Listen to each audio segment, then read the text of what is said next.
Um, Hello, I welcome you all once again to my channel Explore Education. I am Dr. Rashmi Singh, Assistant Professor, Department of Education, SS Khanna Girls Degree College, University of Allahabad. In this time, I am going to discuss with you a very important topic, whether you are doing a research, whether you are pursuing MA or MA, or you are doing a dissertation and all similar thing, or you are preparing for a competitive examination. It is a very important topic. Research paradigm देखिए, हमने पहले भी कई बार इस पर बात की है। हमने आपसे बात की थी पॉजिटिविस्ट एंड नेचुरलिस्ट पैराडाइम पे, हमने आपसे बात की थी एक बार डिफरेंट टाइप्स ऑफ पैराडाइम पे, बहुत बार बात की है। लेकिन फिर भी ये टॉपिक इतना बड़ा है कि हर बार कुछ रह जाता है, तो मुझे लगा कि फिर से एक बार आपसे शेयर करूं। शायद कुछ रह गया हो जो आपको, जो इस वीडियो से कवर हो जाए और आपकी ये जो कंसेप्चुअल क्लैरिटी है इसकी वो क्लियर हो जाए। तो रिसर्च पैराडाइम क्या है? रिसर्च पैराडाइम की अगर हम बात करें तो चार उसके सब हेड्स आते हैं। ऑन्टोलॉजी, यानी कि आप कोई भी रिसर्च कर रहे हो आपको ये पता होना चाहिए कि द नेचर ऑफ रियलिटी क्या है, मतलब आपके लिए रियलिटी क्या है। जो आप प्रश्न लेकर चले हैं, जो अनुसंधान का प्रश्न है आपका, जिसका आप हल खोजना चाहते हैं, उसके हिसाब से आप क्या मानते हैं कि रियलिटी क्या होती है।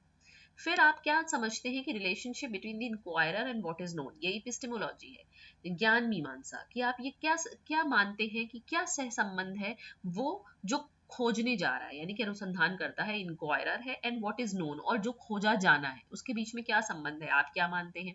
एक्सियोलॉजी क्या है आपके रिसर्च की, what we value, the ultimate worth of research क्या है, मूल्य क्या है जो निकल के आएगा, किस किस किस बिना पे आपको वो चाहिए। And methodology, the strategy and justifications in constructing a specific type of knowledge. तो कोई भी रिसर्च आप कर रहे हो, आपको ये चार सब हेड आपको पता होना चाहिए कि आपके रिसर्च की ऑन्टोलॉजी, एपिस्टेमोलॉजी, एक्सियोलॉजी और मेथोडोलॉजी क्या है। ये रिसर्च पैराडाइम का मॉडल कॉपी किया है मैंने, क्योंकि ये CC बाई NC 4.0 लाइसेंस में अवेलेबल था।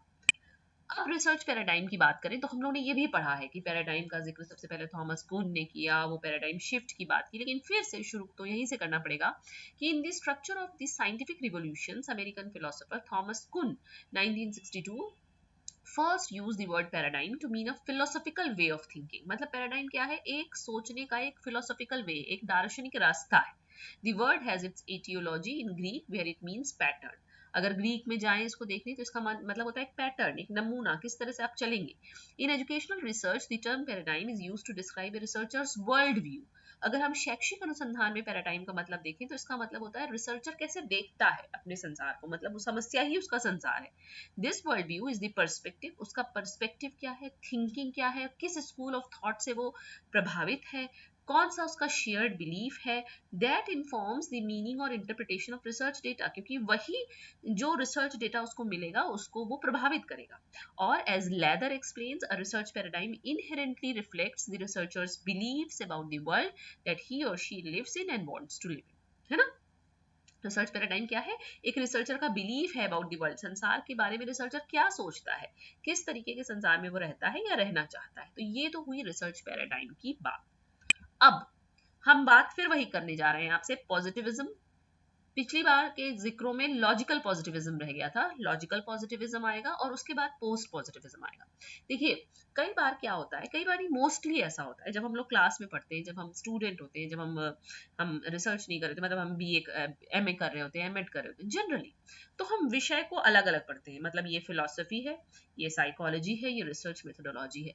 तब शायद हमारे पास वो हमारा व्यू पॉइंट या वर्ल्ड व्यू वैसा नहीं होता है कि हम अलग अलग कंपार्टमेंट में रखते हैं फिलोसफी, रिसर्च। हम ये सोचते ही नहीं है, हम ये शायद समझ नहीं पाते हैं, या हम इतने बंधे रहते हैं कि हमको सिलेबस कंप्लीट हमको करना है, हमको अपने इंटरनल एग्जाम्स देने, हमको अपना एक्सटर्नल देना, और समय इतना तेजी से भागता है कि हम उनमें आपस में कोरिलेशन नहीं कर पाते हैं। कि लॉजिकल पॉजिटिविज्म तो हम फिलोसफी में भी पढ़ते हैं ना, लेकिन तब शायद हम ये लिंक नहीं कर पाते, मैं नहीं कर पाती थी, बहुत से लोग नहीं कर पाते होंगे, कि ये वही लॉजिकल पॉजिटिविज्म तो है।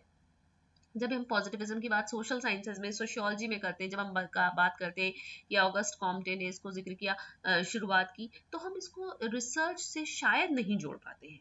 तो ये सब इसीलिए तो कहते हैं ना भाई कि डिसिप्लिन आपस में सब जुड़े हुए हैं। इसी को शायद आप ट्रांसफर ऑफ लर्निंग के नाम से समझ सकते हैं, या आप समझ सकते हैं कि जो हम बात कर रहे हैं आपकी डिसिप्लिन की बाउंड्री तोड़ दी जाए, कोई बाउंड्री बनाने की जरूरत नहीं है, सब ज्ञान है। तो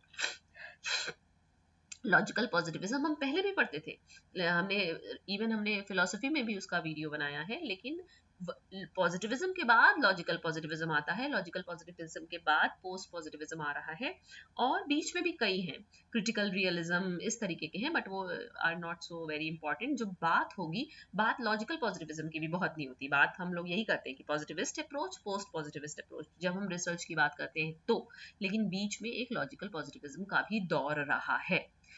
तो फिर से पढ़ते हैं कि पॉजिटिविज्म क्या है, क्या कुछ पिछली बार रह गया था, कुछ जरूरी जो हम से छूट गया था। तो positivism is a philosophical approach. क्या कह रहा है positivism? asserting that authentic knowledge is derived from sensory experience। ये कह रहा है, ये जो अप्रोच है, जो ये इसको मानने वाले लोग हैं, वो कह रहे हैं कि जो ऑथेंटिक नॉलेज है, जो आपको वैसा ज्ञान जिसको आप कह सकें कि ऑथेंटिक है, सिर्फ और सिर्फ आपको अपनी ज्ञानेंद्रियों से मिलेगा, प्रेफरेबली थ्रू साइंटिफिक मेथड्स, और हम जब वैज्ञानिक विधियों का प्रयोग करेंगे तब मिलेगा।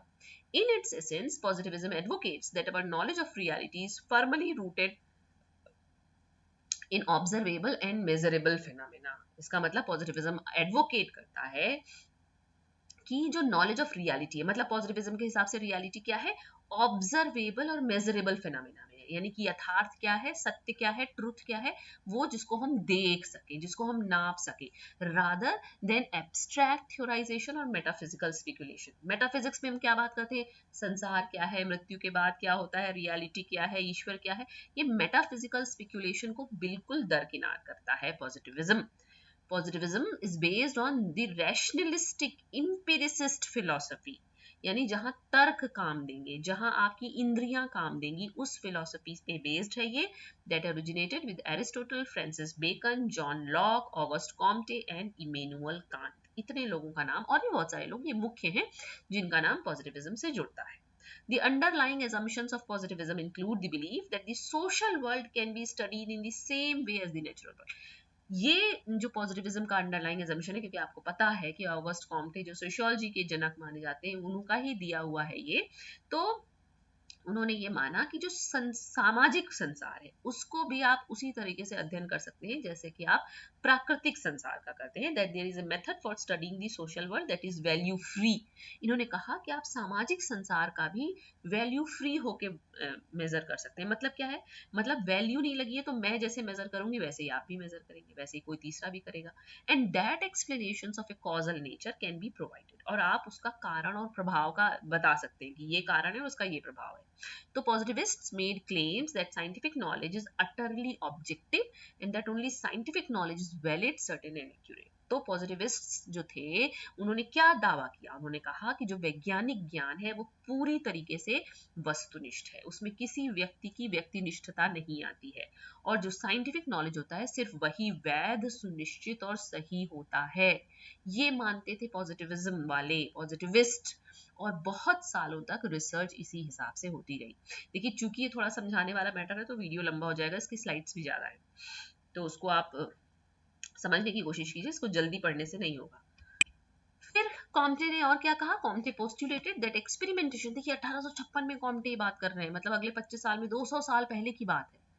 That experimentation, observation and reason based on experience ought to be the basis for understanding human behavior। इन्होंने कहा कि मनुष्य के व्यवहार को समझने के लिए भी इन्होंने पोस्टुलेट किया ये कि प्रयोग, प्रेक्षण और तर्क आधारित अनुभव ही होना चाहिए आधार, and therefore the only legitimate means of extending knowledge and human understanding।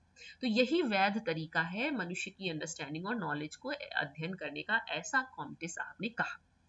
Research located in this paradigm rely on, जो रिसर्चर्स पॉजिटिविज्म अप्रोच के अंदर होती हैं वो किस पे डिपेंड करती है, डिडक्टिव लॉजिक। आपको एक इंडक्टिव और डिडक्टिव का भी मैं आपसे वीडियो शेयर करना चाहती हूँ जब टाइम मिले, इंडक्टिव रीजनिंग और डिडक्टिव रीजनिंग। आपको पता होगा कि इंडक्टिव में हम specific to general to specific चलते हैं, सॉरी, इंडक्टिव रीजनिंग में हम स्पेसिफिक टू जनरल चलते हैं और डिडक्टिव में हम जनरल टू स्पेसिफिक चलते हैं। तो इसको मैं अलग से एक बार क्लियर कर दूंगी, हर बार मुझे एक बार सोचना पड़ता है। फॉर्मुलेशन ऑफ हाइपोथेसिस, तो इसमें हम क्या करेंगे, आपकी हाइपोथेसिस बनाते हैं, टेस्टिंग दोज हाइपोथेसिस, उन परिकल्पनाओं का परीक्षण करते हैं, ऑफरिंग ऑपरेशनल डेफिनेशन, हम उनकी ऑपरेशनल डेफिनेशन देते हैं, हम मैथमेटिकल इक्वेशन लगाते हैं, हम कैलकुलेशन लगाते हैं, हम एक्सट्रापोलेशन एंड एक्सप्रेशंस करते हैं निष्कर्ष पर पहुंचने के लिए। तो इस तरीके की रिसर्चेस पॉजिटिविज्म अप्रोच के अंतर्गत आती हैं। It aims to provide explanations and to make predictions based on measurable outcomes, है ना? Those measurable outcomes are girded by 4 assumptions that Cohen, Manion and Morrison explain. उन्होंने कहा कि मतलब पॉजिटिविज्म अप्रोच के अंदर आने के लिए आपको 4 जो क्राइटेरिया हैं वो पूरे करने होंगे। डिटर्मिनिज्म, आप बता सकें कि किसकी वजह से क्या हो रहा है, डिटरमाइन कर सकें, सुनिश्चित कर सकें, निर्धारण तत्व बता सकें, आप निर्धारक तत्व बता सकें। इम्पेरिसिज्म, आप अपनी ज्ञानेंद्रियों का, इम्पेरिकल क्या कहते हैं, इंद्रियानुभूत, मतलब जिसको आप अपनी इंद्रियों से अनुभूत कर सके। पार्सिमनी का मतलब होता है जो कम लागत में हो जाए, मतलब ज्यादा खर्चा मत करिए, थोड़ा एफिशिएंटली चलिए, इकोनॉमिकली चलिए। और जनरलाइजेबिलिटी, अगर आप थोड़ा भी रिसर्च के बारे में जानते हैं तो आपको पता होगा कि जो क्वांटिटेटिव रिसर्चेस होती हैं, जो पॉजिटिविस्ट अप्रोच को फॉलो करती हैं, तो उनमें जनरलाइजेशन की पॉसिबिलिटी की टेंडेंसी होती है। ठीक है, तो इतनी तो बात पॉजिटिविज्म के लिए। अब इसके कुछ की प्रिंसिपल्स हैं, अब इनको थोड़ा सा मैं स्किप करूंगी वरना बहुत लंबा हो जाएगा video. The primacy of observation and empirical methods, मतलब कि अगर आप पॉजिटिविज्म अप्रोच को फॉलो कर रहे हैं तो आप मुख्य आपका ध्यान किस पर होना चाहिए, प्रेक्षण पे और एम्पिरिकल मेथड पे, मतलब आप सेंसरी ड्रिवन एविडेंस, आपने देखा है, आपने सुना है, सिर्फ एब्स्ट्रैक्ट रीजनिंग पे काम नहीं चलता है पॉजिटिविज्म में। और आप क्या करते हैं, मेटाफिजिक्स और स्पेक्यूलेशन को पूरी तरीके से रिजेक्ट करते हैं, क्योंकि मेटाफिजिक्स क्या करती है, एब्स्ट्रैक्ट थिंकिंग पे बात करती है, आइडिया जो उसका कोई सेंसरी एक्सपीरियंस उनके पास नहीं है, कोई उसका प्रमाण नहीं है, तो ये प्रमाण आधारित है। इसलिए ये अधिभौतिकी या आपकी तत्वमीमांसा या स्पेकुलेशन, आपने सोचा, सोचने से काम नहीं चलना है इसमें, उन दोनों को रिजेक्ट करता है। सर्च फॉर यूनिवर्सल लॉज, जो आपका पॉजिटिविज्म है वो यूनिवर्सल लॉज खोजता है। यूज ऑफ इंडक्टिव रीजनिंग, ये इंडक्टिव रीजनिंग का काम करता है। Closely tied to the emphasis on observation is the reliance on inductive reasoning. It is a process that begins with specific observation. बताया ना कि इंडक्टिव रीजनिंग में हम स्पेसिफिक ऑब्जर्वेशन से शुरू करते हैं और फिर जनरल की तरफ जाते हैं, और डिडक्टिव रीजनिंग में हम जनरल से स्पेसिफिक, एक दूसरे का उल्टा है। After accumulating sufficient data on a specific phenomena, a positivist would seek to understand the broader implications, मतलब जब बहुत सारा आपके पास डेटा, मतलब सफिशिएंट डेटा इकट्ठा हो जाता है तो आप ब्रॉडर इम्प्लीकेशन पे पहुंचते हैं। और अच्छा, मैंने आपको बताया कि आप कोई भी रिसर्च पैराडाइम हो, आपको उसकी 4 बातें देखनी है कि ऑन्टोलॉजी क्या है, उसका एपिस्टेमोलॉजी क्या है, उसका एक्सियोलॉजी क्या है और मेथोडोलॉजी क्या है। तो ऑन्टोलॉजी या नेचर ऑफ रियलिटी पॉजिटिविज्म का क्या है, बिलीफ इन ऑब्जेक्टिव रियलिटी। इनके हिसाब से रियलिटी क्या है, ऑब्जेक्टिव है, यानी कि दुनिया का कोई भी आदमी उसको उसी तरीके से देखेगा। क्यों, क्योंकि वो सेंसरी एक्सपीरियंस है, पहली बात, और दूसरी बात वैल्यू फ्री है, जब उसमें वैल्यू आ ही नहीं रही है तो जैसे मैं देखूंगी वैसे ही आप देखेंगे। इपिस्टेमोलॉजी इनके हिसाब से क्या है कि नॉलेज इज ट्रूथ, जो ज्ञान है वही सच है, and with no room for confirmation bias. Axiology इनकी क्या है, strict standards for conducting clinical trials. और मेथोडोलॉजी क्या है, ये एक्सपेरिमेंटल रिसर्च या एक्सपेरिमेंटल वेरिएबल के कंट्रोल एंड इन सब की बातें करते हैं। तो for the positivist paradigm, it's epistemology is said to be objectivist, its ontology naive realism, its methodology experimental and its axiology beneficence. Beneficence मतलब कि ज्यादा से ज्यादा लोगों को उसका लाभ मिलना चाहिए, बाकी बातें आप जानते हैं। तो ये बात, इतनी बात रही पॉजिटिविज्म की। ये जरूर आपके दिमाग में क्लियर होना चाहिए कि आप कौन से रिसर्च कर रहे हैं, और अगर वो पॉजिटिविज्म अप्रोच के अंदर है, मतलब आप ये मान के चल रहे हैं कि रियलिटी ऑब्जेक्टिव है, तो आपका ऑन्टोलॉजी, एपिस्टेमोलॉजी, एक्सियोलॉजी और मेथोडोलॉजी क्या होना चाहिए। अब बात आती है लॉजिकल पॉजिटिविज्म की। इसको देखिए बहुत डिटेल मैंने नहीं किया है, क्योंकि इस पर एक पहला वीडियो मैं इसको फिलोसफी में बना चुकी हूँ, आप वहां से देख सकते हैं। ये वही लॉजिकल पॉजिटिविज्म है, ये खास बात है, ये पढ़ते पढ़ते और समझने से बाद में ये सारी चीजें एक्सप्लोर होती है। Logical positivism which emerged from the Vienna circle. अभी वियना सर्कल के लिए आप परेशान मत होइए, कई तरीके के लोग एक जगह बैठते हैं, बैठ के बातें करते हैं, तो वो वियना सर्कल हो गया, कोई और सर्कल हो गया। एक तरीके के विद्वान लोग बैठकर एक जगह बात करते थे, वियना के आसपास वाले, तो वो वियना सर्कल हो गया। Argued that meaningful statements must either be empirically verifiable or analytically true. ये नई बात जोड़ी। अच्छा, लॉजिकल पॉजिटिविज्म वाले दो तरह से चल रहे हैं, उन्होंने पॉजिटिविज्म से भी थोड़ा ले रहे हैं और थोड़ा लॉजिक से भी ले रहे हैं। तो इन्होंने ये बात जोड़ी, इन्होंने कहा कि मीनिंगफुल सेंटेंस मस्ट कौन होता है, कौन सा होता है, जो इंपिरिकली वेरीफाइबल हो या एनालिटिकली ट्रू हो, वही मीनिंगफुल स्टेटमेंट होगा और वही आपके काम का है, बाकी सब बेकार है। इस तरह से इन्होंने पॉजिटिविस्ट अप्रोच को और रिफाइन किया। This ground breaking work was lauded for maintaining that propositions are meaningful only if they are empirically verifiable or logically deducible।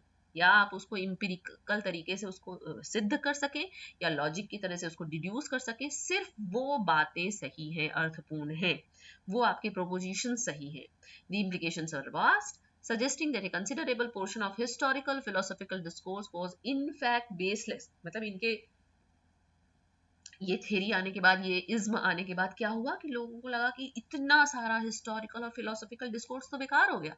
क्यों बेकार हो गया? क्योंकि वो स्टेटमेंट ना इंपिरिकली वेरीफाइबल है, एनालिटिकली ट्रू है, तो इनके हिसाब से सिर्फ वही बातें सही है, तो सब कुछ बेसलेस हो गया। The logical positivists wanted more than systematic examination, which was introduced by Auguste Comte। यानी कि positivism से थोड़ा आगे जा रहे हैं, इसके बाद कहाँ जाएंगे? पोस्ट positivism में। And its emphasis on verification made it difficult to carry out a quantitative inquiry in many of the disciplines in social sciences because of the strict adherence to the 8 notions of logical positivism। मतलब बहुत मुश्किल हो गया ना, कि कह रहे हैं सिर्फ वही बात सही है जिसको आप empirically verify कर सकें या analytically जो सही हो। तो जो 8 इनके नोशन है, उसकी वजह से सोशल साइंसेज में क्वांटिटेटिव इंक्वायरी पे काम करना मुश्किल हो गया। कौन कौन से नोशन? अच्छा, एक लाइन और है इसके बारे में कि primarily concern with the logical analysis of scientific knowledge, यानी कि जो साइंटिफिक नॉलेज है उसकी भी लॉजिकल एनालिसिस करनी पड़ेगी, which affirmed that statements about metaphysics, religion and ethics are void of cognitive meaning. मतलब लॉजिकल पॉजिटिविज्म वालों के हिसाब से सारी तत्व मीमांसा की बातें, धर्म की बातें, नीति की बातों का कोई कॉग्निटिव अर्थ नहीं है, एंड दस nothing but expression of feelings और डिजायर्स। इनके हिसाब से वो सारी बातें क्या है? सिर्फ आपकी फीलिंग्स और डिजायर्स का एक्सप्रेशन है। Only statements about mathematics, logic and natural sciences have a definite meaning. और इन्होंने कहा केवल गणित, तर्क और प्राकृतिक विज्ञानों का ही कोई निश्चित अर्थ है, क्योंकि आप उनको इंपिरिकली वेरीफाई कर सकते हैं या एनालिटिकली वो ट्रू है। अब बात करते हैं कौन से वो 8 नोशन है। वेरिफिकेशनिज्म, बार बार बात हो रही है कि statement is only meaningful if it can be empirically verified. वही स्टेटमेंट सही है जो आप जिसको चेक कर सकें, जिसको वेरीफाई कर सकें। यहाँ इंपिरिकल ऑब्जर्वेशन चलेगा नॉलेज के लिए। एंटी कॉजेलिटी, मतलब ये कारण और प्रभाव की बात नहीं कर रहे हैं। Emphasis on logical analysis, metaphysics को ये भी रिजेक्ट कर रहे हैं, प्रोबेबिलिटी पे फोकस कर रहे हैं। क्यों? क्योंकि ये कह रहे हैं ना कि scientific knowledge is not certain but rather probabilistic, हम सिर्फ प्रोबेबिलिटी पे काम कर सकते हैं। और एनालिटिक्स सिंथेटिक डिस्टिंक्शन की बात करें, मतलब एनालिटिक अलग है, सिंथेटिक अलग है। उसी तरह से ऑब्जर्वेशन अलग है, थ्योरी अलग है। तो ये इसके कुछ 8 नोशन हैं। और एक सबसे खास बात इसकी वेरिफिकेशन प्रिंसिपल या language analysis, while rooted in the broader philosophy of positivism, logical positivism introduced fresh nuances to the discourse. हालांकि ये पॉजिटिविज्म में ही रूटेड है, लेकिन इसने कुछ नया, कुछ सूक्ष्म जोड़ा इसमें, जिसमें से वेरिफिकेशन प्रिंसिपल जो था वो मोस्ट डिस्टिंक्टिव टीनेट, मतलब सबसे खास बात इसकी यही है। ठीक है, तो इसमें और नहीं जाते हैं। अब आते हैं पोस्ट पॉजिटिविज्म में, जो बहुत इंपॉर्टेंट है, बहुत अच्छे से हमको समझ में आना चाहिए, पता होना चाहिए। तो post positivism retains the idea that truth should be considered objective. ये भी मानता है कि जो हमारा सत्य है वो ऑब्जेक्टिव ही रहना चाहिए, या रियलिटी ऑब्जेक्टिव ही है। बट एसर्ट्स, लेकिन इन्होंने क्या मानते हैं ये? that our experiences of such truths are necessarily imperfect because they are ameliorated by our values and experiences। वो कह रहे हैं ट्रूथ तो ऑब्जेक्टिव ही है, रियलिटी तो ऑब्जेक्टिव ही है, लेकिन हम जो उस ट्रूथ का अनुभव करते हैं, उस सत्य का अनुभव करते हैं, वो निश्चित रूप से इम्परफेक्ट होगा। मतलब हम कभी उस सत्य का सही अनुभव नहीं कर पाएंगे। क्यों? क्योंकि हमारा मूल्य और हमारे अनुभव बीच में आते हैं। यानी इनके हिसाब से जो रियलिटी है वो वैल्यू फ्री नहीं है, जैसे कि पॉजिटिविस्ट कह रहे थे, लेकिन ये भी मान रहे हैं कि रियलिटी ऑब्जेक्टिव है या होनी चाहिए। तो post positivist are more likely to use mixed method. तो पोस्ट पॉजिटिविस्ट मानने वाले जनरली मिक्स्ड मेथड यूज करते हैं, वो क्वांटिटेटिव क्वालिटेटिव डेटा दोनों का यूज करते हैं, लेकिन अभी भी ये क्वांटिटेटिव पे ही इनकी प्रेफरेंस ज्यादा है। तो आप सबकी एक्सियोलॉजी, ऑन्टोलॉजी, एपिस्टेमोलॉजी और मेथोडोलॉजी देख लीजिए। तो ये कह रहे हैं कि ये 3 इथिकल प्रिंसिपल्स को फॉलो करते हैं पोस्ट पॉजिटिविज्म वाले। बेनिफिशियंस यानी कि मैक्सिमाइजिंग गुड आउटकम्स, यानी कि सब गुड आउटकम मैक्सिमाइज होना चाहिए, मतलब ज़्यादा से ज़्यादा लोगों को ज़्यादा से ज़्यादा लाभ होना चाहिए। रेस्पेक्ट, जो आपका पार्टिसिपेंट हो उसको आप रेस्पेक्ट और कर्टसी से आप ट्रीट कीजिए, और जस्टिस कीजिए, आप नॉन एक्सप्लॉइटेटिव होइए, ये सारी बातें। फिर कुछ इसके नॉर्म्स हैं साइंटिफिक रिसर्च के, जैसे the researcher must use a valid research design. ये नॉर्म है आपके साइंटिफिक रिसर्च का, आप इससे हट नहीं सकते हैं कि आपका रिसर्च डिजाइन वैलिड होना चाहिए। रिसर्चर जो है वो कॉम्पिटेंट होना चाहिए रिसर्च करने के लिए। रिसर्च के कॉन्सिक्वेंसेज आइडेंटिफाइड होनी चाहिए। ये नहीं कि कोई भी हम रिसर्च करने चलेंगे और उसमें बहुत सारे लोगों को बहुत नुकसान हो जाएगा, ऐसी रिसर्च आप नहीं कर सकते, ये नॉर्म्स के खिलाफ है। सैंपल का सिलेक्शन आपको अप्रोप्रिएट चुनना चाहिए, जिससे कि आपके जो स्टडी का पर्पस है वो सॉल्व हो सके। Participants must agree to participate in this study. आप किसी को जबरदस्ती या झूठ बोल के अपनी रिसर्च में शामिल नहीं कर सकते। And the researcher must inform the participants whether harm will be, oh last line कर दी, कोई बात नहीं। तो आपको उनको बताना होगा कि क्या कोई नुकसान तो नहीं होगा उनको इस रिसर्च में पार्टिसिपेट करने से। फिर ऑन्टोलॉजी क्या है, यानी कि नेचर ऑफ रियलिटी क्या है पोस्ट पॉजिटिविज्म के हिसाब से। तो the positivist hold that one reality exist and that is the researcher's job to discover that reality, है ना। यही नेव रियलिज्म है, जो कि लिंकन गुबा ने भी 1994 में कहा कि पॉजिटिविस्ट मानते हैं कि एक रियलिटी है और रिसर्चर का काम है कि उस रियलिटी को ढूंढे।